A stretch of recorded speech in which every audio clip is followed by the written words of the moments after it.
Les terceres jornades feministes han estat el resultat d'un procés participatiu en el qual estem molt contentes perquè han participat tant entitats com dones del municipi a títol individual i ens han donat els eixos sobre els quals havia de pivotar les jornades. Estoy muy contenta de estar aquí con vosotros.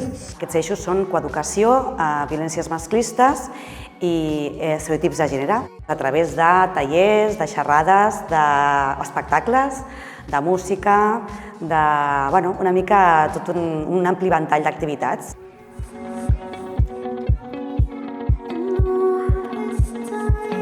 Però també és un àmbit molt més femení, que ara està creixent, s'està desenvolupant.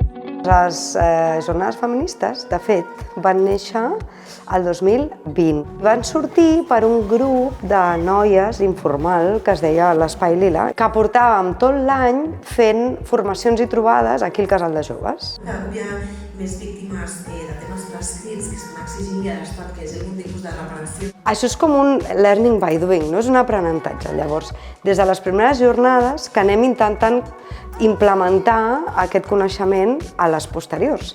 I aquest any hem fet una programació on la cultura és transversal a totes les accions que s'han fet. ¿Estás moviendo el culo? Mare feminista, saps? Estem molt contentes de com estan anant aquestes terceres jornades feministes per la participació de la ciutadania. Ha sigut una participació molt activa, intergeneracional. No va ser quan vaig veure Frozen, quan vaig fer lesbiana, va ser quan vaig veure Shakira. Pensem que tot això el que ens permet és crear consciència i que la gent se senti atreta pels temes que realment són necessaris dins del feminisme.